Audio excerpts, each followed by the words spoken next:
Set number 10 start करते हैं। चलिए स्टार्ट करते हैं। क्वेश्चन नंबर ए कह रहा है, प्रैक्टिस सेट नंबर 10 है। क्वेश्चन नंबर ए कह रहा है कि व्यायाम के दौरान मानव शरीर में पसीना आना निम्नलिखित में से जो है ना किस एक प्रक्रिया को इंगित करता है, बताइए क्या होगा। कह रहा है कि व्यायाम के दौरान मानव शरीर में पसीना आना निम्नलिखित में से किस एक प्रक्रिया को इंगित करता है, क्या होगा। तो एक का सही उत्तर होगा ऑप्शन नंबर डी, प्रसरण नियमन होगा। क्या होगा, प्रसरण नियमन होगा। ठीक है, तो कह रहा है कि व्यायाम के दौरान जो है, तो याद रखिएगा ना कि व्यायाम के दौरान मानव शरीर में पसीना आना निम्नलिखित में से किस एक प्रक्रिया को इंगित करता है, तो प्रसरण नियमन होगा। ठीक है, आइए क्वेश्चन नंबर 2 पे कह रहा है कि शीत कोष्ठ भंडारित फल अधिक समय तक चलते हैं क्योंकि क्या है, बताइए क्या कारण है। कह रहा है कि शीत कोष्ठ जो है ना भंडारित फल अधिक समय तक चलते हैं क्योंकि क्या होता है। तो 2 का सही उत्तर होगा ऑप्शन नंबर सी, शोषण की दर क्या होती है, घटा दी जाती है। क्या होती है, शोषण की दर घटा दी जाती है। चलिए क्वेश्चन नंबर 3 पे कह रहा है कि कुछ समुद्रीय जंतु एवं कीट अंधेरे में अपने शरीर से प्रकाश उत्पन्न करते हैं, इस परिघटना को क्या कहते हैं, बताइए। कह रहा है कि कुछ समुद्रीय जंतु एवं कीट अंधेरे में अपने शरीर से प्रकाश उत्पन्न करते हैं, इस परिघटना को क्या कहते हैं। तो 3 का सही उत्तर होगा ऑप्शन नंबर बी होगा। क्या कहते हैं, बायोल्यूमिनेसेंस कहते हैं। क्या कहते हैं, ल्यूमिनेसेंस कहते हैं। ठीक है, याद रखिएगा, बहुत इंपॉर्टेंट क्वेश्चन है। आइए क्वेश्चन नंबर 4 पे। क्वेश्चन नंबर 4 कह रहा है कि पर्यावरण से संबंधित निम्नलिखित सम्मेलनों में विचार कीजिए। कह रहा है कि पर्यावरण संबंधित निम्नलिखित सम्मेलनों पर विचार कीजिए। इसमें कह रहा है उसमें से जो है ना कौन सा जोड़ा सही सुमेलित है, बताइए। इसमें कह रहा है कि कौन सा जोड़ा जो है ना सुमेलित है। देखिए इसमें कह रहा है बेसल कन्वेंशन जो हुआ था 1992 में लागू हुआ था, बिल्कुल सही है।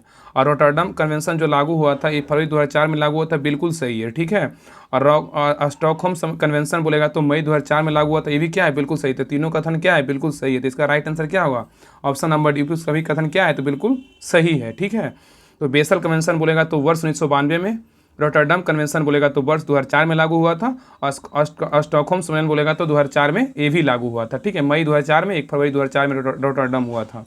चलिए क्वेश्चन नंबर 5 पे कह रहा है कि वायु में उपस्थित निम्नलिखित में से कौन सी गैस पीतल के रंग को जो है ना खराब करने के लिए उत्तरदायी है, बताइए क्या होगा। कह रहा है बहुत इंपॉर्टेंट क्वेश्चन, सारे जो इस बुक में क्वेश्चन है बहुत इंपॉर्टेंट डाला हुआ है। जो भी आप एग्जाम आगे दीजिएगा ना, आपको बहुत सारे क्वेश्चन, इस बुक को पहले खत्म कर लीजिए, आपको लगेगा कि बहुत सारा क्वेश्चन हमको ना डायरेक्ट पढ़ा हुआ है, इसलिए लग रहा है ना, देखिए कितना अच्छा क्वेश्चन डाला हुआ है। तो कह रहा है कि वायु में उपस्थित निम्नलिखित में से कौन सी गैस जो है ना पीतल के रंग को खराब करने की उत्तरदायी है, बताइए कौन सा गैस है।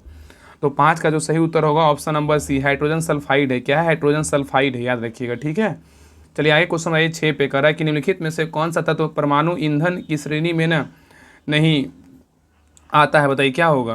कह रहा है कि निम्नलिखित में से कौन सा तत्व जो है परमाणु ईंधन की श्रेणी में नहीं आता है, बताइए कौन नहीं आता है। तो 6 का जो सही उत्तर होगा ऑप्शन नंबर ए, कैडमियम नहीं आता, लेकिन थोरियम आता है, प्लूटोनियम आता है, यूरेनियम आता है। ठीक है, तो कह रहा है कि निम्नलिखित में से कौन सा तत्व है जो परमाणु ईंधन की श्रेणी में नहीं आता है। तो ये जो है ना कैडमियम नहीं आता है, लेकिन थोरियम, प्लूटोनियम और यूरेनियम आता है। ठीक है, चलिए क्वेश्चन नंबर 7 पे कह रहा है कि जल के किस अवस्था का तापक्रम सर्वाधिक होता है, बताइए। कह रहा है ना कि जल के किस अवस्था का तापमान जो होता है ना सर्वाधिक होता है, बताइए क्या होगा। तो 7 का सही उत्तर होगा ऑप्शन नंबर सी, बाष्प का होता है, जिसको ना भाप कहते हैं। ठीक है, तो जल के किस अवस्था का तापक्रम जो होता है ना सर्वाधिक होगा, तो बोले याद रखिएगा बाष्प का होगा। किसका होगा, भाप का होगा। आइए क्वेश्चन नंबर 8 पे कह रहा है कि किस विटामिन का निर्माण जो है ना, किस विटामिन का निर्माण हमारे शरीर में नहीं होता, बताइए। किस विटामिन का निर्माण जो हमारे शरीर में नहीं होता है, तो किस विटामिन का निर्माण हमारे शरीर में नहीं होता है, बताइए आप लोग। तो 8 का जो सही उत्तर होगा ना ऑप्शन नंबर ए, क्या है, विटामिन ए का निर्माण जो है ना हमारे शरीर में नहीं होता है, लेकिन विटामिन डी का निर्माण हमारे शरीर में होता है, विटामिन ई का निर्माण होता है, विटामिन के का निर्माण हमारे शरीर में होता है। ठीक है, तो विटामिन ए का निर्माण हमारे शरीर में नहीं होता है, लेकिन विटामिन के, विटामिन डी, विटामिन ई का निर्माण हमारे शरीर में होता है। आइए क्वेश्चन नंबर 9 पे कह रहा है एफ्ला नामक विष जो है ना निम्न में से किससे बनता है, बताइए। एफ्ला नामक जो विष है निम्नलिखित में से किससे बनता है, तो 9 का सही उत्तर होगा ऑप्शन नंबर सी, कवक से बनता है। किससे बनता है, कवक से। चलिए क्वेश्चन नंबर 10 पे क्वेश्चन नंबर 10 कह रहा है, देखिए कह रहा है कि एक व्यक्ति में तंत्रिका कोशिका की लंबाई कितनी होती है, बताइए। कह रहा है एक व्यक्ति में तंत्रिका कोशिका की लंबाई कितनी होती है। तो 10 का जो सही उत्तर होगा ऑप्शन नंबर डी, 100 सेंटीमीटर होता है। कितना होता है, 100 सेंटीमीटर होता है। चलिए क्वेश्चन नंबर 11 पे कह रहा है निम्न में से कौन सा स्तनधारी वर्ग के अंतर्गत नहीं आता, बताइए। कह रहा है कि निम्न में से कौन सा स्तनधारी वर्ग के अंतर्गत नहीं आता है। तो 11 का सही उत्तर होगा ऑप्शन नंबर बी, छिपकली नहीं आता, लेकिन चूहा आता है, गिलहरी आता है, बिल्ली आता है। ठीक है, तो कह रहा है कि निम्न में से कौन सा स्तनधारी वर्ग के अंतर्गत नहीं आता है। तो छिपकली नहीं आता, चूहा, गिलहरी, बिल्ली, ये सभी क्या है, तो आता है। चलिए क्वेश्चन नंबर 12 पे कह रहा है निम्न में से कौन सी हड्डी हथेली में पाई जाती है, बताइए। इस ऑप्शन में आपको छांटना है कि कौन सा हड्डी जो है ना हथेली में पाया जाता है, बताइए हथेली में कौन सा हड्डी पाया जाता है। तो 12 का सही उत्तर होगा ऑप्शन नंबर ए, मेटाकार्पस जो होता है ना वो हथेली में पाया जाता है। कहाँ पाया जाता है? हथेली में। चलिए क्वेश्चन नंबर 13 पे करा कार्बोहाइड्रेट्स प्रोटीन तथा वसा का पूर्ण पाचन कहाँ होता है, बताइए। कार्बोहाइड्रेट्स प्रोटीन तथा वसा का जो पूर्ण पाचन होता है वो कहाँ होता है? तो 13 का सही उत्तर होगा ऑप्शन नंबर सी, छोटी आंत में होता है। कहाँ होता है? छोटी आंत में होता है। चलिए क्वेश्चन नंबर 14 पे, क्वेश्चन नंबर 14 कह रहा है कि निम्नलिखित में से कौन सा विस्फोटक नहीं है, बताइए। इसमें कह रहा है कौन सा विस्फोटक नहीं है, बताइए। इस ऑप्शन आपको छांटना है इस ऑप्शन में कि कौन इसमें विस्फोटक पदार्थ नहीं है, बताइए कौन नहीं है।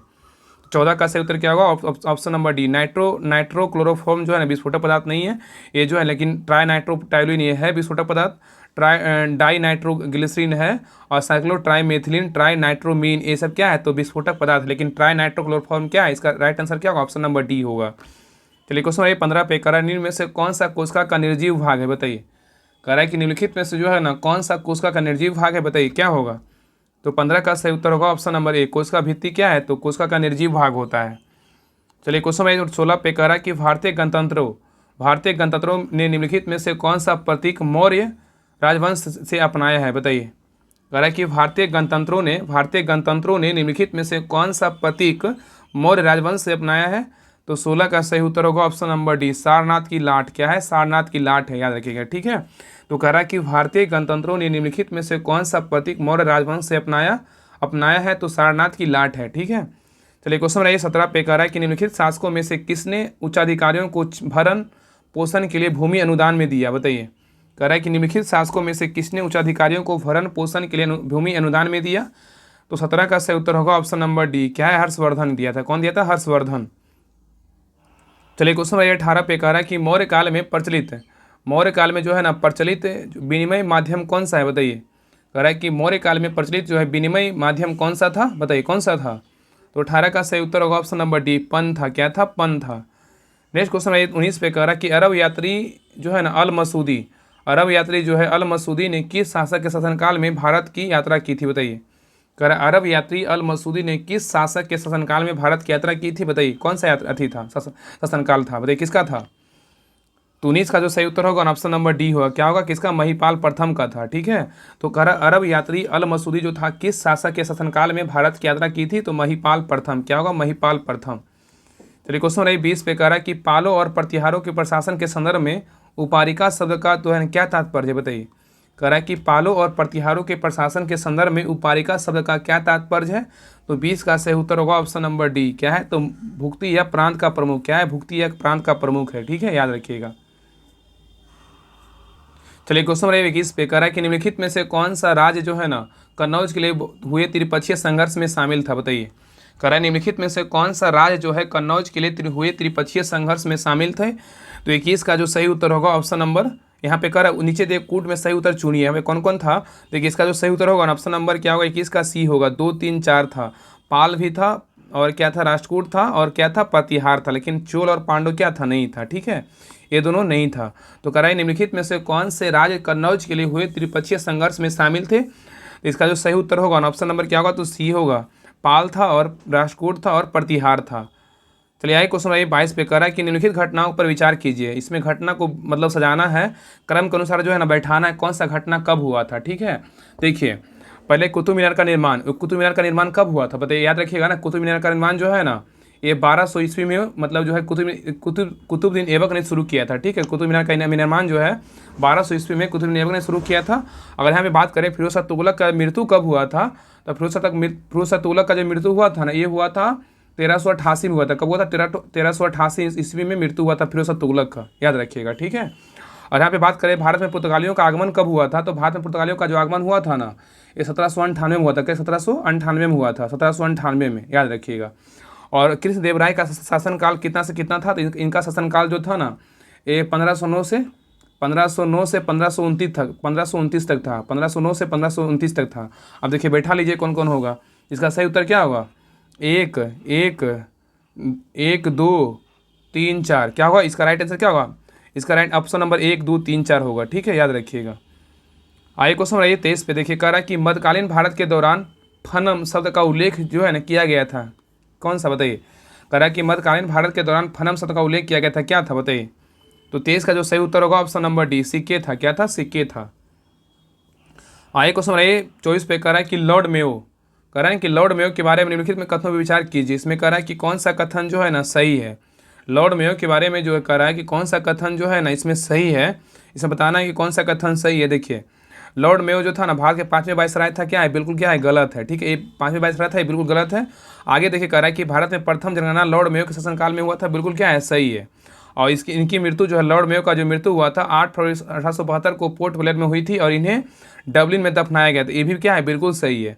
और लॉर्ड मेयो 1869 से 1872 के बीच भारत के गवर्नर जनरल है, तो ये भी क्या है बिल्कुल कथन सही है। तो 2, 3, 4 बिल्कुल क्या है सही है। तो इसका राइट आंसर क्या होगा, option number D is the right answer होगा। 24 का right answer option number D होगा। चलिए आगे क्वेश्चन नंबर 25 पे कह रहा है कि निम्नलिखित में से कौन सा नेता असहयोग आंदोलन से सहमत नहीं था। कह रहा है कि निम्नलिखित में से कौन सा नेता जो है असहयोग आंदोलन से सहमत नहीं था और आंदोलन के कारण कांग्रेस छोड़ दिया, बताइए कौन सा नेता था। तो 25 का सही उत्तर होगा ऑप्शन नंबर डी, इनमें से सभी होगा। ठीक है, एनी बेसेंट भी, बिपिन चंद्रपाल भी, मोहम्मद जिन्ना भी, ठीक है, तीनों छोड़ दिए थे। चलिए आगे क्वेश्चन नंबर 26 पे कह रहा है कि सत्ता, कह रहा है कि सत्ता हस्तांतरण के समय निम्नलिखित राज्यों में से किसमें जो है कांग्रेस दल का पूर्ण विकसित संगठन था, बताइए। कह रहे हैं कि सत्ता हस्तांतरण के समय निम्नलिखित राज्यों में से किसमें कांग्रेस दल का पूर्ण विकसित संगठन था, बताइए कहाँ था। तो 26 का सही उत्तर होगा ऑप्शन नंबर सी, मैसूर। कहाँ होगा, मैसूर। ठीक है, मैसूर याद रखिएगा। आइए कह रहा है देखिए पेशवाई, ये कह रहा है कि पेशवाई को कब समाप्त किया गया था, बताइए। पेशवाई को जो है कब समाप्त किया गया था, बताइए कब किया गया था समाप्त। तो 27 का सही उत्तर होगा ऑप्शन नंबर बी, 1818 ईस्वी में। कब किया गया था, 1818 ईस्वी में किया गया था। आइए क्वेश्चन रहिए 28 पे देखिए, कह रहा है कि भारत में भवन वास्तु एवं स्पष्ट फ्रेंच प्रभाव कहाँ परिलक्षित होता है, बताइए। कह रहा है कि भारत में भवन वास्तु पर स्पष्ट फ्रेंच प्रभाव कहाँ परिलक्षित होता है। तो 28 का जो सही उत्तर होगा, 28 का राइट आंसर क्या होगा, ऑप्शन नंबर सी, पुडुचेरी। क्या है, पुडुचेरी।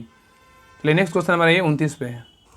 क्वेश्चन नंबर 29 पे कह रहा है कि भारत में निम्न वायसरायों में से किसके शासनकाल में Indian penal code, civil procedure code और क्रिमिनल प्रोसीजर कोड पारित किए गए थे, बताइए। कह रहा है कि भारत के किस गवर्नर जनरल वायसराय में जो है ना किस काल में Indian penal code, civil procedure code और क्रिमिनल प्रोसीजर कोड पारित किया गया था, बताइए क्या होगा। तो 29 का सही उत्तर होगा option number C, Lord Canning काल में किया गया था। किस काल में किया गया था, लॉर्ड कैनिंग काल में किया गया था। क्या मतलब ये पारित किया गया था, Indian penal code, civil procedure code और क्रिमिनल प्रोसीजर कोड पारित किया गया था। चलिए आगे क्वेश्चन 30 पे कह रहा है कि वह कौन सा कांग्रेस अध्यक्ष था जिसने क्रिप्स मिशन व लॉर्ड बेवल दोनों से वार्ताएं की थी, बताइए। कह रहे वह कौन सा कांग्रेस अध्यक्ष था जिसने क्रिप्स मिशन व लॉर्ड बेवल दोनों से वार्ताएं की थी, बताइए कौन था, वो कौन थे व्यक्ति, बताइए। तो 30 का जो सही उत्तर होगा ऑप्शन नंबर ए, क्या अबुल कलाम आज़ाद थे। कौन थे, अबुल कलाम आज़ाद थे। ठीक है, चलिए क्वेश्चन नंबर 31 पे कह रहा है हमारे सौरमंडल से संबंधित निम्नलिखित कथनों पर विचार कीजिए। कह रहा है कि हमारे सौरमंडल से संबंधित निम्नलिखित कथनों पर विचार कीजिए। इसमें कह रहा है ना कि कौन सा कथन जो है दिए गए उपयुक्त कथनों में कौन सा कथन जो है ना इसमें सही है, इसमें सही कथन को चुनना है। कह रहा है कि हमारे सौरमंडल से संबंधित निम्नलिखित कथनों पर विचार कीजिए, इसमें कौन सा कथन सही है। देखिए इसको छाटते हैं, कौन सा कथन सही है। तो ये कह रहा है ना कि सप्तऋषि, कह रहा है कि सप्तऋषि जो है बिग बियर तापमंडल का हिस्सा बनाता है, बिल्कुल क्या है सही है। क्या है, बिल्कुल सही है। ठीक है, और आगे देखिए कह रहा है कि सप्तऋषि जो है उर्सा मेजर तारामंडल का हिस्सा बनाता है, बिल्कुल क्या है, ये भी सही है। ठीक है, और आगे देखिए कह रहा है कि क्षुद्र बेल्ट मंगल और पृथ्वी की कक्षाओं के मध्य स्थित है, ये बिल्कुल क्या है, गलत है। ठीक है, यहाँ पे क्या होगा ना, क्षुद्र ग्रह जो बेल्ट होता है ना मंगल और बृहस्पति के बीच स्थित है। क्या है, बृहस्पति यहाँ पे होगा, यहाँ पे बृहस्पति होगा, तब न है सही होगा। यहाँ पे पृथ्वी दिया और इसलिए गलत है। ठीक है, तो कह रहा है क्षुद्र ग्रह जो होता है ना मंगल और बृहस्पति के बीच कक्षाओं के मध्य स्थित होता है। और सबसे बड़ा क्षुद्र ग्रह जो है ना सिरे है। क्या है, सबसे बड़ा जो क्षुद्र ग्रह है वो सिरे है, मतलब केयर है। क्या है, सिरे है, सिरे है, मतलब सिरे लिखा हुआ है, सिरे है। इसका सही उत्तर क्या होगा, इसका जो है ना गलत पूछ रहा था ना, इसमें सही पूछ रहा है कौन सा कथन सही है। तो इसमें जो है ना 1, 2 और 4 क्या है, सही है। इसका राइट आंसर क्या होगा, ऑप्शन नंबर डी होगा। लेकिन क्या है, सी 3 नंबर क्या था, गलत था। यहाँ पे पृथ्वी की जगह क्या होगा, बृहस्पति होगा। ठीक है, याद रखिएगा। चलिए क्वेश्चन नंबर 32 पे कह रहा है कि सियाचिन हिमनद जो है ना कहाँ स्थित है, बताइए। सियाचिन हिमनद जो है वो कहाँ अवस्थित है। तो 32 का राइट आंसर क्या होगा, ऑप्शन नंबर डी, नुब्रा घाटी के उत्तर में स्थित है। तो सियाचिन हिमनद जो है ना वो कहाँ अवस्थित है, नुब्रा घाटी के उत्तर में स्थित है। चलिए क्वेश्चन 33 पे कह रहा है कि पुराणों में किस नदी को मेकल पर्वत, मतलब जिसको ना मैकाल पर्वत बोल सकते हैं, कि कन्या के मेकल सूता कहा गया है, बताइए। कह रहा है कि पुराणों में किस नदी को मैकाल पर्वत की कन्या मेकल सूता कहा गया है। तो 33 का सही उत्तर होगा ऑप्शन नंबर ए, नर्मदा। किसका कहा गया, नर्मदा को कहा गया है। चलिए क्वेश्चन नंबर 34 पे कह रहा है कि भूमध्य रेखा निम्नलिखित में से किन देशों से होकर गुजरती है, बताइए। भूमध्य रेखा जो है ना निम्नलिखित में से किन देशों से होकर गुजरती है। तो 34 का सही उत्तर होगा ऑप्शन नंबर ए, मालदीव, गैबोन और ब्राज़ील से होकर ना गुजरता है, ठीक है, याद रखिएगा। और भूमध्य रेखा जो है टोटल 13 देश से होकर गुजरता है। कितना देश से गुजरता है? तो टोटल 13 देश से होकर गुजरता है, याद रखिएगा, ठीक है, 13 देश। इसमें बोल रहा है कौन कौन देश गुजरता है, तो मालदीव, गैबोन और ब्राज़ील से गुजरता है। चलिए क्वेश्चन नंबर 35 पे कह रहा है कि भारत के संविधान के अनुच्छेद 355 के तहत संघ का यह कर्तव्य है कि वह क्या कर सकता है, बताइए। कह रहा है कि भारत के संविधान के अनुच्छेद 355 के तहत संघ का यह कर्तव्य है कि वह क्या क्या कर सकता है। तो 35 का सही उत्तर होगा ऑप्शन नंबर ए, बाहरी आक्रमण और आंतरिक अशांति से राज्यों की रक्षा करना। क्या है? बाहरी आक्रमण और आंतरिक अशांति से राज्यों का रक्षा करना, ठीक है, याद रखिएगा। चलिए क्वेश्चन नंबर 36 पे कह रहा है कि राज्यसभा के सभापति के रूप में उपराष्ट्रपति को क्या नहीं करता है, बताइए। कह रहा है कि राज्यसभा के सभापति के रूप में उपराष्ट्रपति क्या नहीं कर सकता है। तो 36 का सही उत्तर होगा ऑप्शन नंबर सी, लोकसभा व राष्ट्रपति के समक्ष राज्यसभा का प्रवक्ता, ठीक है। तो कह रहा है कि ये नहीं कर सकता, लेकिन राज्यसभा का सभापति तो कर सकता है। राज्यसभा के सभापति होते हैं और राज्यसभा का सत्रावसान कर सकते हैं और राज्यसभा के सदस्यों का विशेषाधिकारों का संरक्षण भी कर सकते हैं, लेकिन जो है ना सी नंबर क्या है, नहीं कर सकते। लोकसभा और राष्ट्रपति के समक्ष राज्यसभा का प्रवक्ता ये नहीं कर सकते। इसका राइट आंसर क्या होगा? ऑप्शन नंबर सी होगा। चलिए क्वेश्चन नंबर 37 पे, चलिए क्वेश्चन नंबर 37 कर रहा है, ये कह रहा है कि किसी संवैधानिक सरकार के दो आधारभूत जो है ना मूल्य क्या होते हैं, बताइए। कह रहा है किसी संवैधानिक सरकार के दो आधारभूत जो मूल्य है वो क्या होते हैं। तो 37 का सही उत्तर होगा ऑप्शन नंबर ए, स्थिरता और स्वतंत्रता है। क्या? स्थिरता और स्वतंत्रता है। चलिए क्वेश्चन नंबर 38 पे कह रहा है कि निम्नलिखित में से किस गुण से यह निर्धारित होता है कि वह भारत का संविधान परिसंघीय है, बताइए। कह रहा है निम्नलिखित में से किस गुण से यह निर्धारित होता है कि भारत का संविधान परिसंघीय है। तो 38 का सही उत्तर होगा ऑप्शन नंबर डी, केंद्र व राज्यों के बीच शक्तियों का वितरण। क्या है? केंद्र व राज्यों के बीच शक्तियों का वितरण है, ठीक है, याद रखिएगा। चलिए क्वेश्चन 39 पे कह रहा है कि राष्ट्रपति की किसकी अनुशंसा पे लोग जो है लोकसभा को भंग कर सकता है, बताइए। बहुत अच्छा क्वेश्चन है, सारे क्वेश्चन बहुत इंपॉर्टेंट है। तो कह रहा है कि राष्ट्रपति जो है ना किसकी अनुशंसा पे लोकसभा को भंग कर सकता है, तो क्या होगा। तो 39 का सही उत्तर क्या होगा? ऑप्शन नंबर सी, केंद्रीय मंत्रिमंडल। क्या हो? केंद्रीय मंत्रिमंडल, ठीक है, याद रखिएगा। आगे देखिए कह रहा है कि लोकसभा के सचिवालय का नियंत्रण प्रत्यक्ष का रहता है, बताइए क्या रहता है। कह रहा है कि लोकसभा के सचिवालय का नियंत्रण प्रत्यक्ष रहता है, तो क्या होगा। तो 40 का सही उत्तर क्या होगा? ऑप्शन नंबर सी, लोकसभा अध्यक्ष। क्या है? लोकसभा अध्यक्ष, ठीक है। चलिए क्वेश्चन 41 पे कह रहा है कि निसार मिशन इसरो तथा किसके मध्य जो है संतुलित परियोजना है, बताइए। निसार मिशन इसरो तथा किसके मध्य संयुक्त परियोजना है, क्या होगा, बताइए। निसार जो है इसरो और किसके बीच है। 41 का सही उत्तर होगा option number C, NASA. ISRO और नासा के बीच है। चलिए क्वेश्चन 42 पे कह रहा है कि द गोल्डन ईयर्स पुस्तक के लेखक कौन है। ये भी देखिए क्वेश्चन है, एग्जाम में पूछा हुआ क्वेश्चन है। कह रहा है द गोल्डन ईयर्स पुस्तक के लेखक कौन है। तो 42 का सही उत्तर होगा ऑप्शन नंबर डी, इस रस्किन बॉन्ड का। किसका है? रस्किन बॉन्ड का पुस्तक है। नेक्स्ट कह रहा है कि उस्ताद आमिर खान किस घराने से संबंधित है, बताइए। उस्ताद आमिर खान जो है किस घराने से संबंधित है। तो 43 का राइट आंसर क्या होगा? ऑप्शन नंबर बी, इंदौर से है। कहाँ से? इंदौर से है। नेक्स्ट क्वेश्चन पे कह रहा है व्यवस्था विश्लेषण सिद्धांत को किसने प्रतिपादित किया था, बताइए। व्यवस्था विश्लेषण सिद्धांतों को किसने प्रतिपादित किया था। तो 44 का राइट आंसर क्या होगा? Option number A, David Easton. क्या है? डेविड ईस्टन, ठीक है, याद रखिएगा। आगे देखिए क्वेश्चन नंबर 45 कर रहा है कि टापू लोक नृत्य का संबंध किस राज्य से है, बताइए। टापू लोक नृत्य का जो संबंध है ना वो किस राज्य से है, बताइए, क्या होगा। तो टापू लोक नृत्य का जो संबंध है ये है अरुणाचल प्रदेश से। कहाँ से? अरुणाचल प्रदेश से संबंधित है। चलिए क्वेश्चन नंबर 46 पे कह रहा है कि फल्गु नदी पर बने देश के सबसे बड़े रबर डैम, मतलब इसको ना गया जी नाम दिया गया है, कि कुल लंबाई कितनी है, बताइए। फल्गु नदी पर बने जो देश का सबसे बड़ा रबर डैम जो है गया जी की कुल लंबाई कितनी है। तो 46 का सही उत्तर क्या होगा? ऑप्शन नंबर ए, 441 मीटर है। कितना? 441 मीटर है, ठीक है, याद रखिएगा। क्वेश्चन है ना, ये क्वेश्चन जो है ये बिहार पुलिस का एग्जाम पढ़ा है ना, 7 को शायद पूछा था ये क्वेश्चन, ठीक है, शायद को ये क्वेश्चन था, फाल्गु नदी से ही रिलेटेड क्वेश्चन था, ठीक है, याद रखिएगा। इसलिए हर जो है ना जो भी क्लास इस पर आता है ना सारा क्लास को अच्छे से देखा कीजिए। बाकी जितने पीछे क्लास हुआ है सारे क्लास को अच्छे से रिवीजन कर लीजिए। यही आपको जो है ना आपको रिवीजन में आपको जो है ना एग्जाम में आपको ज़्यादा से ज़्यादा जो है ना आपको क्वेश्चन अटेंड कर पाइएगा और ज़्यादा से ज़्यादा सही कर पाइएगा। क्वेश्चन 47 कर रहा है कि निम्नलिखित में से कौन सा कारण जो है ना ब्रिटिश शासन द्वारा भारतीय हस्तशिल्प उद्योगों के विनाश का परिमाण नहीं होता, बताइए। कह रहा है कि निम्नलिखित में से कौन सा कारण ब्रिटिश शासन द्वारा भारतीय हस्तशिल्प उद्योगों के विनाश का परिणाम नहीं था, बताइए, कौन नहीं था। तो 47 का सही उत्तर होगा ऑप्शन नंबर डी, आत्मनिर्भर जो है ना ग्रामीण आर्थिक व्यवस्थाएं नहीं था, लेकिन जो है ना निजलीकरण तथा शहर एवं नगरों का विकास ये था, बेरोजगारी की संख्या में वृद्धि था और कृषि पे दबाव बढ़ा ये भी था, ठीक है, याद रखिएगा। चलिए क्वेश्चन 48 पे कह रहा है कि संघीय बजट में राजकोषीय घाटे का अर्थ क्या होता है, बताइए। संघीय बजट में राजकोषीय घाटे का अर्थ क्या होता है, बताइए क्या होगा। तो 48 का सही उत्तर होगा ऑप्शन नंबर ए, बजट घाटे और आंतरिक तथा बाह्य ऋणदान में निवल वृद्धि का योग होगा। ठीक है, तो कह रहा है कि संघीय बजट में राजकोषीय घाटे का अर्थ क्या है, तो बजट घाटे और आंतरिक तथा बाह्य ऋणदान में निवल वृद्धि का योग होगा। चलिए क्वेश्चन नंबर आइए 49 पे कह रहा है कि निम्नलिखित में से कौन सा जैव निम्नीकरण मतलब बायोडिग्रेडेबल प्रदूषक नहीं है, बताइए कौन जो है ना जैव निम्नीकरण नहीं है, बताइए कौन नहीं है। 49 का सही उत्तर होगा ऑप्शन नंबर सी, कीटनाशक नहीं है लेकिन कागज है, भोजन एवं पादप अपशिष्ट है और काष्ठ एवं सेलुलोज है, ये तीनों है। ठीक है, चलिए क्वेश्चन में लास्ट पे कह रहा है कि पारिस्थितिकी तंत्र में ऊर्जा का प्रवाह निम्न में से उच्च पोषण स्तर पर जाने से कम होता है, इसे निम्नलिखित द्वारा समझा जा सकता है, बताइए किसके द्वारा। कह रहा है कि पारिस्थितिकी तंत्र में ऊर्जा का प्रवाह निम्न से उच्च पोषण स्तर पर जाने से कम होता है, इसे निम्नलिखित द्वारा समझा जा सकता है, किसके द्वारा। तो 50 का सही उत्तर होगा ऑप्शन नंबर बी, उष्मागतिकी या तो थर्मोडायनेमिक्स के द्वितीय नियम द्वारा। ठीक है, याद रखिएगा। तो कह रहा है कि पारिस्थितिकी तंत्र में ऊर्जा का जो प्रवाह होता है निम्न में से उच्च पोषण स्तर जाने से कम होता है, निम्नलिखित में से द्वारा समझा जा सकता है, तो उष्मागतिकी थर्मोडायनेमिक्स के द्वितीय नियम के द्वारा समझा जा सकता है। देखिए आगे देखिए नोट्स दिया और समय तक दिया, इसको भी देख लेते हैं। हर एक सेट के पीछे जो है ना इंपॉर्टेंट नोट्स रहता है। ठीक है, इसको देखते हैं। देखिए पहला जो रिंग वेद के बारे में दिया हुआ है कि रिंग वेद जो है ना ये सबसे प्राचीन वेद होता है, सबको पता है कि रिंग वेद जो है क्या सबसे प्राचीन वेद है, जिसको रिंग वेद है।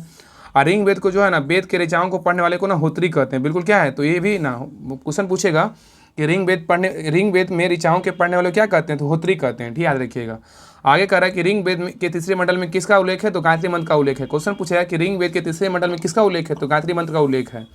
और रिंग वेद के 9वें मंडल में किसका उल्लेख है, सोम देवता का उल्लेख है।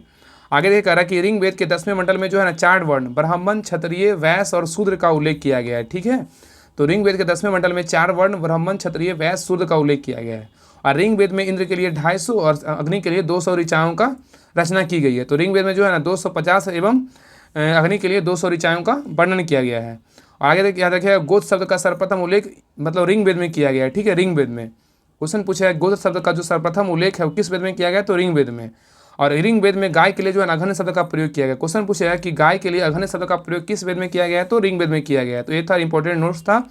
ये सेट नंबर कितना था, 10 था। सेट नंबर 10 कंप्लीट हो गया है। बाकी पीछे का जो सेट आप लोग देख बताइएगा। क्वेश्चन नंबर 1 है कि निम्न कथनों में से कौन सा कथन जो है ना सही नहीं है। इसमें कह रहा है कौन सा कथन जो है इसमें सही नहीं है, तो बताइए इसमें कौन सा कथन सही नहीं है। तो 1 का जो सही उत्तर होगा ना ऑप्शन नंबर डी होगा। क्या होगा, डी। बर्फ का घनत्व जल के घनत्व से क्या होता है, अधिक होता है। ये क्या है, गलत है। अधिक नहीं होता है, कम होता है। तो कह रहा है कि बर्फ का घनत्व जल के घनत्व से क्या होता है, अधिक होता है। ये गलत है। इसमें सही क्या है, तो जब जल का बाष्प दाब जो है ना, जब जल का बाष्प दाब वायुमंडलीय दाब से के समान हो जाता है तब जल का क्वथनांक क्या होता है, प्रारंभ हो जाता है। याद रखिएगा, जब जल का बाष्प दाब वायुमंडलीय दाब के समान हो जाता है तो तब क्या होता है, जल का क्वथनांक क्या होता है, प्रारंभ हो जाता है। आगे देखिए कह रहा है कि जल का सर्वात्रिक विलायक के रूप में जाना जाता है। जल का जो है ना सर्वात्रिक विलायक के रूप में जानते हैं। और जल के अस्थायी कठोरता MgCl2, CaCl2 और MgSO4 की उपस्थिति कारण होती है। तो जल का अस्थायी कठोरता जो होता है ना MgCl2, CaCl2 और MgSO4 की उपस्थिति कारण होती है। चलिए क्वेश्चन नंबर आइए 2 पे। क्वेश्चन नंबर 2 कह रहा है कि ट्रांसफार्मर के कोड बनाने के लिए किसका प्रयोग किया जाता है, बताइए।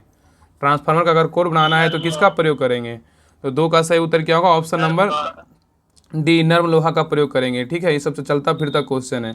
तो कह रहा है कि ट्रांसफार्मर के कोड बनाने में किसका प्रयोग करते हैं, तो नर्म लोहा का प्रयोग किया जाता है। क्वेश्चन नंबर 3 पे कह रहा है कि वातावरण में क्षैतिज ऊष्मा अंतरण को क्या कहा जाता है, बताइए। वातावरण में क्षैतिज ऊष्मा अंतरण को क्या कहा जाता है, तो 3 का सही उत्तर होगा ऑप्शन नंबर डी, अभिवहन कहा जाता है। क्या कहते हैं, अभिवहन कहते हैं। तो वातावरण में क्षैतिज ऊष्मा जो है ना कि वातावरण में क्षैतिज ऊष्मा का अंतरण को क्या कहते हैं, तो अभिवहन कहते हैं। चलिए क्वेश्चन नंबर 4 पे कह रहा है कि निम्नलिखित कथनों पे जो है ना विचार कीजिए। इसमें विचार करना है। कह रहा है इस उपयुक्त में से कौन सा कथन जो है ना सही नहीं है। इसमें कुछ छांटना है कि कौन सा कथन सही नहीं है।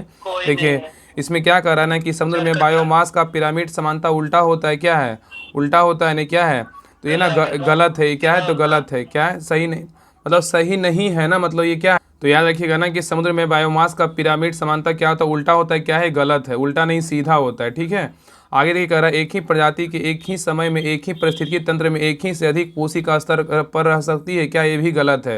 इसका सही उत्तर क्या होगा, ऑप्शन नंबर डी, ना तो 1 सही है ना तो 2 सही है। ठीक है, तो याद रखिए दोनों क्या है, तो गलत है।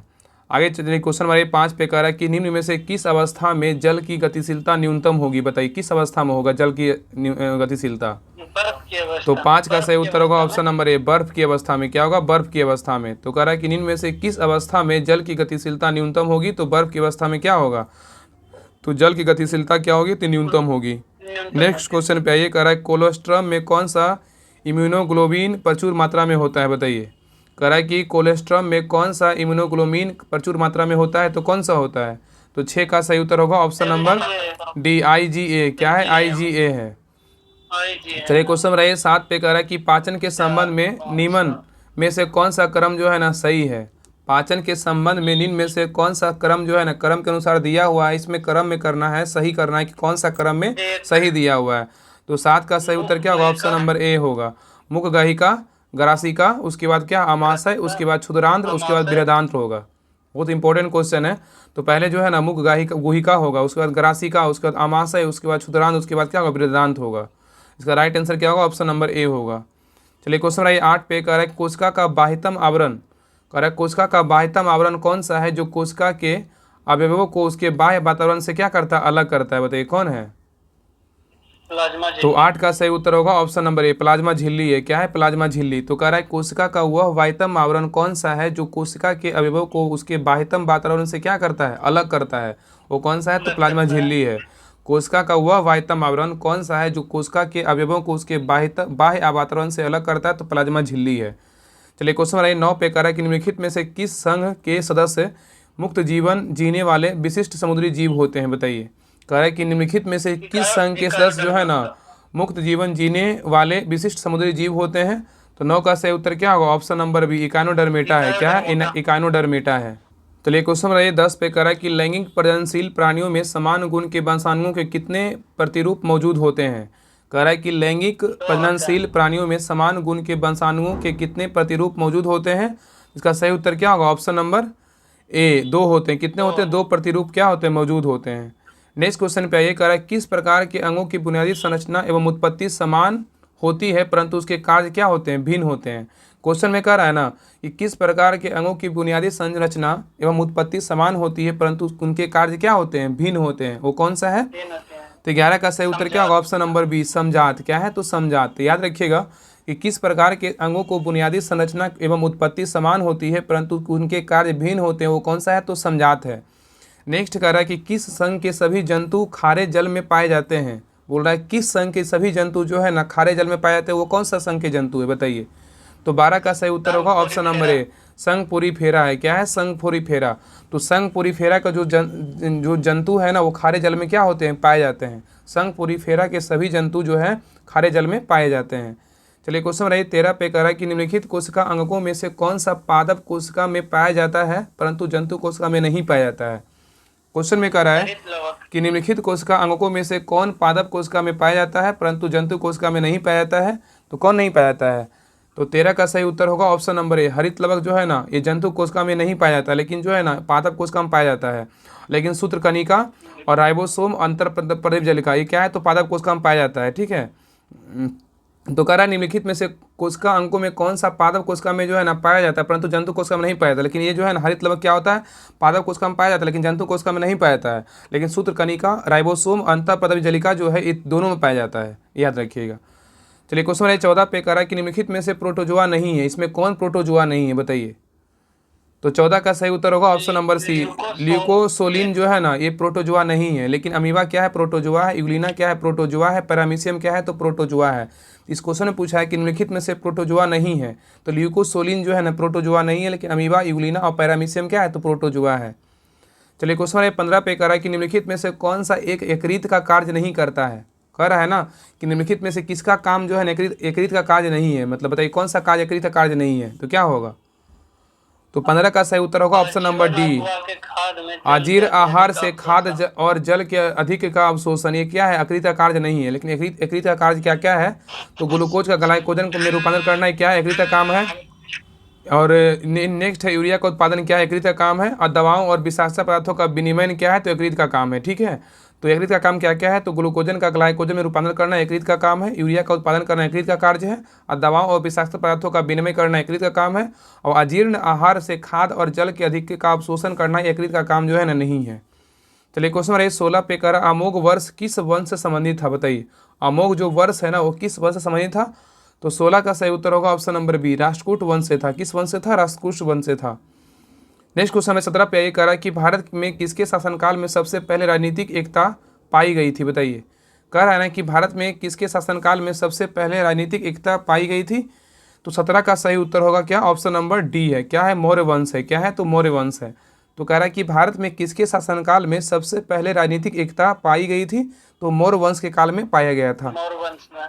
नेक्स्ट आइए, कह रहा है कि महान जैन विद्वान हेमचंद्र किसकी सभा में अलंकृत करते थे? बताइए कह रहा है कि महान जैन विद्वान जो हेमचंद्र थे वो किसकी सभा को अलंकृत करते? तो किसकी सभा को अलंकृत करते थे? ये जो है इसका राइट आंसर क्या होगा? ऑप्शन नंबर सी, जय सिंह सिद्धराज को जो है ना सभा को अलंकृत करते थे। तो कह रहा है कि महान जैन विद्वान हेमचंद्र किसकी सभा को अलंकृत करते थे? जय सिंह सिद्धराज को अलंकृत करते थे। चलिए क्वेश्चन नंबर 19 पे कह रहा है कि इनमें से किस शेख उल हिंद की पदवी प्रदान की गई थी? करानीन में से किसे जो है ना, करानीन में से किसे जो है इस ऑप्शन में छाटना है, जो है किसे जो है शेख उल हिंद की पदवी प्रदान किया गया था? किसको दिया गया था? तो 19 का सही उत्तर होगा option number B, Shaikh Salim Chishti को जो है ना शेख उल हिंद की जो है ना पदवी प्रदान किया गया था। तो शेख सलीम चिश्ती को जो है शेख उल हिंद की पदवी क्या किया गया था? प्रदान किया गया था। चलिए क्वेश्चन नंबर 20 पे देखिए, क्वेश्चन नंबर 20 में कह रहा है ना कि सूची 1 में राजवंश दिया, सूची 2 में राज्य क्षेत्र दिया। किस राजवंश का क्षेत्र राज्य क्षेत्र कौन सा था? इसको मिलाना है। देखिए मिलाते हैं। गुर्जर प्रतिहार का बोलेगा तो कौन सा होगा? गुर्जर प्रतिहार का राज्य क्षेत्र क्या था? इसका जो राज्य क्षेत्र था ना क्या था? गुजरात और राजस्थान था। क्या था? गुजरात और राजस्थान था। ठीक है, याद रखिएगा। तो ग से गुर्जर, ग से गुजरात और राजस्थान था। और राष्ट्रकूट का बोलेगा तो कौन सा राज्य क्षेत्र था? तो पश्चिमी दक्कन था। क्या था? पश्चिमी दक्कन। और पाल का बोलेगा तो राज्य क्षेत्र क्या था? पाल का बोलेगा तो बंगाल था। क्या था? बंगाल था। और चोल का बोलेगा तो क्या था? चोल का बोलेगा तो तमिलनाडु था। ठीक है, इसका सही उत्तर क्या होगा? ऑप्शन नंबर डी होगा। तो देखिए कह रहा है ना कि राजवंश था, राज्य क्षेत्र था, तो गुर्जर प्रतिहार का बोलेगा गुजरात और राजस्थान होगा, राष्ट्रकूट का बोलेगा तो पश्चिमी दक्कन होगा, और पाल का बोलेगा तो बंगाल होगा, और चोल का बोलेगा तो तमिलनाडु। च से चोल और यहाँ पे तमिलनाडु, तो थोड़ा थोड़ा मिल रहा है। इसका राइट आंसर क्या होगा? ऑप्शन नंबर, इसका ऑप्शन नंबर डी होगा। यहाँ पे देख लीजिए, एक बार संस्थापक भी से रिपीट कर दे रहे हैं। देखिए संस्थापक का बात करेगा ना तो गुर्जर प्रतिहार का संस्थापक कौन था? नागभट्ट प्रथम था। और राष्ट्रकूट का संस्थापक कौन था? राष्ट्रकूट का बोलेगा तो दंतिदुर्ग संस्थापक था। पाल का बोलेगा तो संस्थापक कौन था? पाल का बोलेगा तो पाल का संस्थापक बोलेगा तो गोपाल था। पाल का गोपाल। और चोल का बोलेगा तो कौन था? विद्यालय। चोल का कौन था? विद्यालय संस्थापक था। तो गुर्जर प्रतिहार का बोलेगा तो नागभट्ट प्रथम। राष्ट्रकूट का बोलेगा तो कौन संस्थापक था? तो राष्ट्रकूट का संस्थापक बोलेगा तो दंतिदुर्ग था। और पाल का बोलेगा तो गोपाल। और चोल का बोलेगा तो विद्यालय था। ठीक है, चलिए क्वेश्चन नंबर आइए 21 पे। देखिए 21 नंबर क्वेश्चन कर रहा है कि निम्न सूफियों में किसने कृष्ण को औलिया का स्वरूप माना था? बताइए कह रहा है निम्न सूफियों में किसने जो है औलिया का स्वरूप माना था? तो क्या होगा? 21 का सही उत्तर होगा option number A, Shah Mohammad Ghaus. तो कह रहा है कि निम्न सूफियों में से किसने कृष्ण को औलिया का स्वरूप माना? तो शाह मोहम्मद गौस था। नेक्स्ट है, कह रहा है कि फुतूह अस सलातीन नामक ग्रंथ के लेखक कौन है?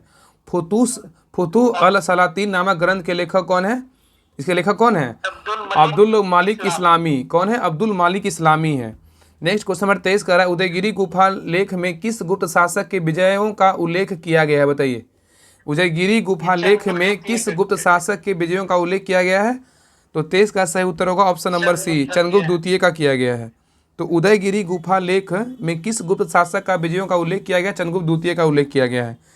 नेक्स्ट क्वेश्चन भाई 24 पे कह रहा है, क्वेश्चन नंबर 24 कह रहा है कि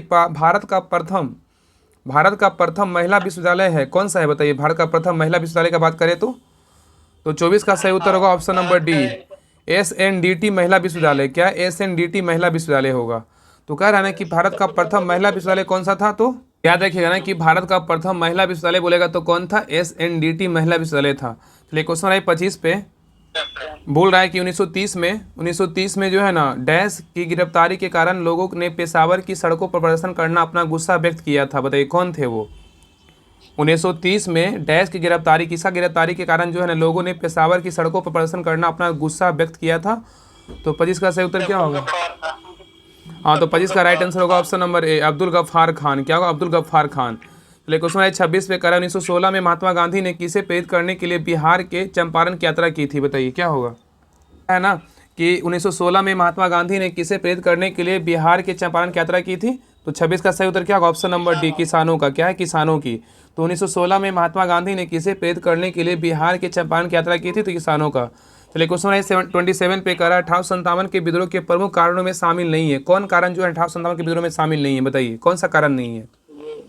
ये भारतीय और अंग्रेजों हाँ, के तो बीच 27 का सही उत्तर होगा ऑप्शन नंबर डी। लगाने वाला कानून। हाँ, तो भारतीय और अंग्रेजी के बीच अंतर विवाह पर रोक लगाने वाले कानून जो है ना 1857 के मतलब विद्रोह का प्रमुख कारण नहीं था, लेकिन शिक्षा की नई प्रणाली था, और विधवा पुनर्विवाह अधिनियम था, अफगानिस्तान में भारतीय सिपाहियों का प्रेषण था, ये तीनों था, लेकिन डी जो है ना नहीं है।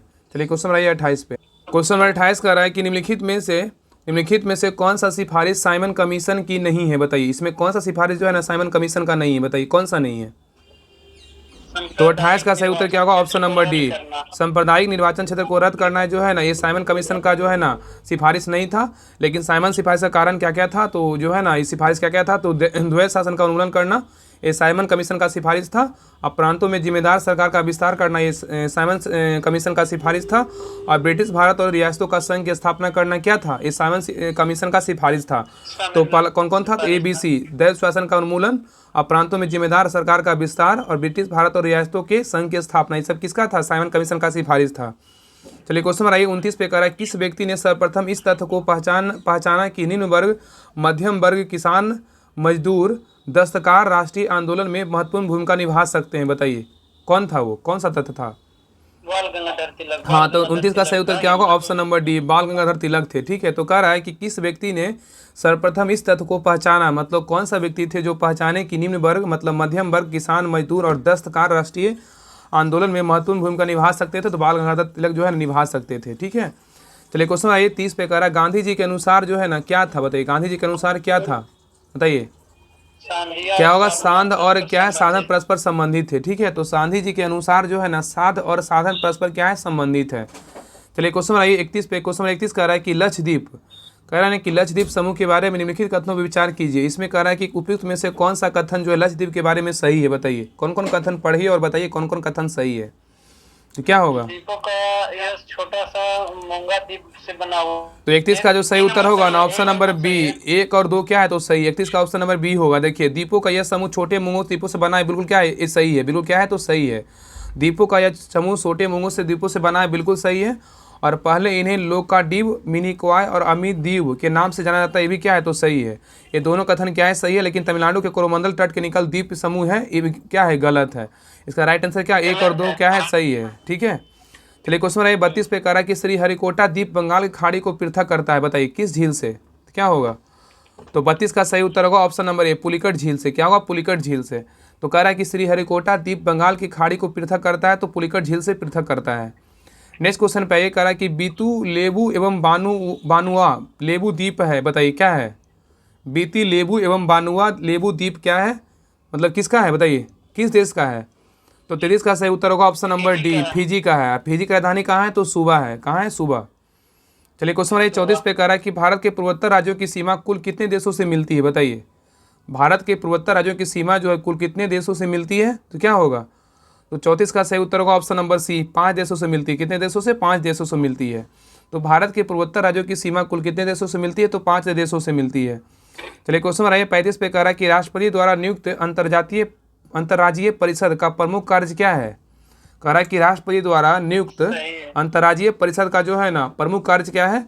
तो 35 का सही उत्तर होगा ऑप्शन नंबर डी, सभी कार्य है। क्या है, तो देखिए पहला है ना कि राज्यों के मध्य उत्पन्न विवादों की जांच करना और उन पर परामर्श देना क्या है, अंतर्राज्यीय परिषद का कार्य है। और कुछ या सभी चीज़ों के अथवा एक से अधिक राज्यों के समान हित से संबंधित विषयों की जांच का विचार विमर्श करना क्या है, तो अंतर्राज्यीय परिषद का कार्य है। और तीसरा कह रहा है उपयुक्त विषयों में विशेषकर इन संबंधित नीति और कार्य के बेहतर समन्वय की सिफारिश करना, ये भी क्या है, तो अंतर्राज्यीय परिषद का क्या है, तो कार्य है। ये तीनों कथन क्या है, बिल्कुल उसी का कार्य है। किसका है, तो अंतर्राज्यीय परिषद का काम है, याद रखिएगा। इसका right answer option number D होगा। चलिए क्वेश्चन नंबर 36 पे कह रहा है कि भारतीय संघ के अंतर्गत किसी राज्य को मिलाने का अधिकार किसे है, बताइए। भारतीय संघ के अंतर्गत किसी राज्य को मिलाने का जो अधिकार है ना, वो किसको है, तो इसका राइट आंसर क्या होगा, ऑप्शन नंबर सी, संसद को है। किसको है, संसद को है। तो भारतीय संघ के अंतर्गत किसी राज्य को मिलाने का अधिकार किसे है? तो संसद को है। चलिए क्वेश्चन हमारे नेक्स्ट पे कह रहा है लोकतंत्र में एक कार्टूनिस्ट का काम है कि वह कार्टूनों के जरिए अपने अधिकारों का प्रयोग आलोचना करने, व्यंग करने तथा राजनेताओं की गलतियों को ढूंढने के लिए करे। यह कथन किसका है? आर.के. लक्ष्मण। हाँ, तो किसका होगा? आर.के. लक्ष्मण का। इसका राइट आंसर क्या होगा? Option number C, RK. Laxman का है। तो कह रहा है कि लोकतंत्र में एक कार्टूनिस्ट का काम है कि कार्टूनों के जरिए अपने अधिकारों का प्रयोग आलोचना करने, व्यंग करने तथा राजनेताओं की गलतियों को ढूंढने के लिए कथन किसका है? तो आर.के. लक्ष्मण का है। चलिए क्वेश्चन नंबर 38 पे कह रहा है कि भारतीय संविधान का मान्यता देता है। बताइए किसको देता है? भारतीय संविधान मान्यता देता है तो 38 का सही उत्तर होगा ऑप्शन नंबर सी, धार्मिक और भाषाई अल्पसंख्यकों को। तो कह रहा है ना कि भारतीय संविधान जो है ना मान्यता देता है, तो धार्मिक और भाषाई अल्पसंख्यकों को मान्यता देता है। चलिए क्वेश्चन नंबर 39 पे कह रहा है निम्नलिखित में से कौन जनता द्वारा प्रत्यक्ष रूप से जो है ना नहीं चुना जाता है? बताइए। कह रहा है कि निम्नलिखित में से कौन जो है जनता द्वारा प्रत्यक्ष रूप से चुना नहीं जाता है? तो क्या होगा इसका राइट आंसर? जिला परिषद। तो 39 का सही उत्तर होगा ऑप्शन नंबर सी, जिला परिषद के अध्यक्ष जो है जनता द्वारा जो है प्रत्यक्ष रूप से चुना नहीं जाता है, लेकिन ग्राम प्रधान चुना जाता है, और पंचायत समिति के सदस्य चुना जाता है, और जिला परिषद के सदस्य जो है चुना जाता है जनता के द्वारा। लेकिन जिला परिषद के जो अध्यक्ष होते हैं वो जनता के द्वारा प्रत्यक्ष रूप से नहीं चुने जाते हैं। चलिए क्वेश्चन आइए 40 पे कह रहा है कि भारतीय संविधान के निम्नलिखित में से किस अनुच्छेद के अंतर्गत केंद्र सरकार राज्य सरकारों की योजना को सहायता प्रदान करती है? बताइए कौन सा अनुच्छेद है? 275। तो 40 का सही उत्तर होगा ऑप्शन नंबर ए, अनुच्छेद 275 है। तो कह रहा है कि भारतीय संविधान के निम्नलिखित में से किस अनुच्छेद के अंतर्गत केंद्र सरकार राज्य सरकारों की योजना का सहायता प्रदान करता है? तो अनुच्छेद 275 के तहत करता है। नेक्स्ट है नामीब मरुस्थल जो है ना वो कहाँ अवस्थित है? बताइए नामीब मरुस्थल जो है वो कहाँ अवस्थित है? ये कहाँ? अफ्रीका में है। कहाँ होगा? अफ्रीका में है। अफ्रीका में है। हाँ, तो 41 का सही उत्तर क्या होगा? Option number B. तो नामीब मरुस्थल कहाँ है स्थित है? तो अफ्रीका में है। नेक्स्ट है कि राजस्थान का प्रसिद्ध पुष्कर मेला एक वर्ष में कितनी बार आयोजित होता है? बताइए। एक क्वेश्चन जो है ना पूछा क्वेश्चन है, दरोगा में पूछा हुआ क्वेश्चन है। तो कह रहा है कि राजस्थान का प्रसिद्ध पुष्कर मेला एक वर्ष में कितनी बार आयोजित होता है? तो 42 का सही उत्तर होगा ऑप्शन नंबर ए, एक बार होता है। कितनी बार होता है? एक बार होता है। चलिए क्वेश्चन नंबर 43 पे कह रहा है कि राष्ट्रीय आपदा प्रबंधन प्राधिकरण का अध्यक्ष कौन होता है? बताइए।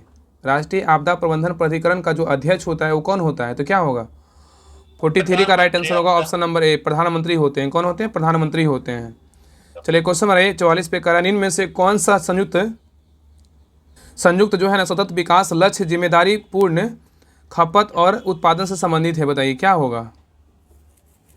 कह रहा है कि इनमें से कौन सा जो है ना संयुक्त राष्ट्र सतत विकास लक्ष्य जिम्मेदारी पूर्ण खपत और उत्पादन से संबंधित है?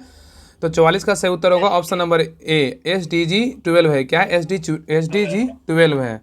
नेक्स्ट कह रहा है कि कर्तन मतलब स्लैश जो है ना एवं दहन मतलब वर्ण कृषि प्रणाली को भारत के किस राज्य में बेवर के रूप में जाना जाता है? बताइए क्या होगा? मध्य प्रदेश। तो 45 का सही उत्तर होगा ऑप्शन नंबर ए, मध्य प्रदेश है। कौन है? मध्य प्रदेश है। तो कह रहा है कि कर्तन एवं दहन कृषि प्रणाली को भारत के किस राज्य में बेवर के रूप में जाना जाता है? तो मध्य प्रदेश। नेक्स्ट है कौन सा फसल पीला सोना के रूप में प्रसिद्ध है? बताइए कौन सा फसल जो है ना पीला सोना के लिए प्रसिद्ध है? बताइए। पीला सोना के रूप में प्रसिद्ध है तो कौन सा है? तो सरसों। इसका राइट आंसर 46 का क्या होगा? ऑप्शन नंबर सी, सरसों होगा। क्या होगा? सरसों होगा। तो कौन सा फसल जो है ना पीला सोना के लिए प्रसिद्ध है? तो क्या है? सरसों है। कौन सा पीला सोना के लिए प्रसिद्ध है? तो सरसों है। चलिए क्वेश्चन नंबर 47 पे कह रहा है पूंजीवादी अर्थव्यवस्था की पद्धति किसको बढ़ावा देती है? बताइए। पूंजीवादी अर्थव्यवस्था की पद्धति जो है ना किसको बढ़ावा देती है? बताइए किसको बढ़ावा देता है? तो 47 का सही उत्तर होगा ऑप्शन नंबर डी, मुक्त उद्यम तथा प्रतिस्पर्धाओं को।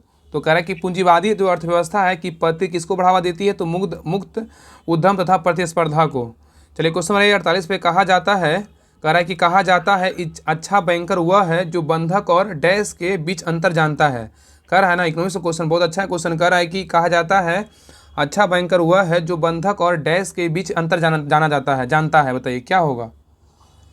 तो 48 का सही उत्तर होगा ऑप्शन नंबर बी, विनिमय पत्र। क्या है? विनिमय पत्र। तो कह रहा है कहा जाता है अच्छा बैंकर वह है जो बंधक और विनिमय पत्र के बीच अंतर जानता है। ठीक है, अच्छा बैंकर वही होता है। चलिए क्वेश्चन नंबर 49 पे कह रहा है कि किस अभिक्रिया द्वारा ऑक्सीजन बाहरी वातावरण से पौधे की कोशिकाओं तक पहुंचता है? बताइए क्या होगा? 49 का सही उत्तर होगा ऑप्शन नंबर ए, विसरण के द्वारा। तो कह रहा है किस अभिक्रिया के द्वारा ऑक्सीजन बाहरी वातावरण से पौधे की कोशिकाओं तक पहुंचता है? तो विसरण के द्वारा पहुंचता है। चलिए लास्ट क्वेश्चन पे ये कह रहा है कि डैश पृथ्वी के वायुमंडल में तीसरी सबसे प्रचुर गैस कौन सी है? पृथ्वी के वायुमंडल में तीसरी सबसे प्रचुर गैस कौन सी है? तो आर्गन है। क्या है? राइट आंसर क्या होगा? ऑप्शन नंबर ए। तो कह रहा है कि आर्गन जो है ना पृथ्वी के वायुमंडल में तीसरी सबसे प्रचुर गैस है। तो आर्गन जो है पृथ्वी के वायुमंडल में तीसरी सबसे प्रचुर गैस है। अब आइए स्मरणीय तत्व पे, ये जो नोट्स में दिया रहता है इसको बताइएगा। क्वेश्चन नंबर 1 है, देखिए यजुर्वेद के बारे में दिया हुआ है। यजुर्वेद के बारे में तो कह रहा है ना कि मतलब ऋचाओं को पढ़ने वाले, मतलब यजुर्वेद के ऋचाओं को पढ़ने वाले को क्या कहते हैं? तो अधर्व्यू कहते हैं। क्या कहते हैं? क्वेश्चन ऐसे पूछेगा कि यजुर्वेद के ऋचाओं को पढ़ने वाले को क्या कहते हैं? अधर्व्यू कहते हैं। और यजुर्वेद के जो है ना एगो के नियमों एवं विधि विधानों का संकलन मिलता है। तो क्वेश्चन पूछेगा एगो के नियमों एवं विधि विधानों का संकलन किस वेद में मिलता है? तो क्या होगा? यजुर्वेद में मिलता है। और बताया, अब पूछेगा कि बलिदान विधि का जो उल्लेख है ना वो किस वेद में? तो क्या होगा? यजुर्वेद में उल्लेख है। बलिदान विधि का जो उल्लेख है यजुर्वेद में है। और गद एवं पद वाला वेद कौन सा है? तो यजुर्वेद है। क्या है? यजुर्वेद है, याद रखिएगा। आगे देखिए सामवेद के बारे में दिया हुआ है। तो क्वेश्चन पूछेगा कि सामवेद के ऋचाओं को पढ़ने वाले को क्या कहते हैं? उदात्री कहते हैं। क्या कहते हैं? उदात्री कहते हैं। सामवेद के ऋचाओं को पढ़ने वाले को क्या कहते हैं? उदात्री कहते हैं। और याद रखिएगा, पूछेगा कि किस वेद को जो है ना भारतीय संगीत का जनक कहा जाता है? क्या होगा? सामवेद को कहते हैं। किस वेद को कहते हैं? सामवेद को। भारतीय संगीत का जनक किसको कहते हैं? तो सामवेद को कहा जाता है। आगे देखिए कह रहा है अर्थवेद। अर्थवेद के बारे में बोल रहा है कि इस वेद में सर्वप्रथम औषधि शब्द का उल्लेख मिलता है। तो क्वेश्चन पूछेगा कि किस वेद में सर्वप्रथम औषधि का उल्लेख मिलता है? तो क्या होगा? अर्थवेद में। क्या होगा? अर्थवेद में। किस वेद में सर्वप्रथम औषधि का उल्लेख मिलता है? तो अर्थवेद में मिलता है। और अर्थवेद में ही जो है ना सभा एवं समिति प्रजापति की पुत्रियों का कहा गया है। ठीक है, तो क्वेश्चन पूछेगा कि किस वेद में सभा एवं समिति को प्रजापति की पुत्रियां कहा गया है? तो अर्थवेद में। क्या है? अर्थवेद में। आगे देखिए नोट में दिया हुआ कि सबसे प्राचीन वेद बोलेगा तो ऋग वेद है, और सबसे बाद का वेद बोलेगा तो अर्थवेद है। तब सबसे प्राचीन वेद बोलेगा तो कौन सा होगा? ऋग वेद। और सबसे बाद का वेद बोलेगा तो अर्थवेद है। और यजुर्वेद तथा सामवेद में किसी भी विशिष्ट ऐतिहासिक घटना का वर्णन नहीं मिलता है। तो क्वेश्चन पूछेगा कि कौन सा वेद में जो है ना किसी भी विशिष्ट ऐतिहासिक घटना का वर्णन नहीं मिलता है? तो यजुर्वेद और सामवेद में। और याद रखिएगा कि वेदों की संख्या कितनी है? तो वेदों की संख्या 4 है। अब वेदांग की संख्या बोलेगा तो 6 है। और पुराणों की संख्या बोलेगा कितना है? 18 है। और उपनिषद की संख्या बोलेगा कितना है? 108 है। तो वेद बोलेगा तो 4, वेदांग बोलेगा तो 6, पुराण बोलेगा तो 18, उपनिषद बोलेगा तो कितना? 108 है। ठीक है, तो ये सेट नंबर था 11। अगले क्लास में सेट नंबर 12 देखेंगे। तो अगले क्लास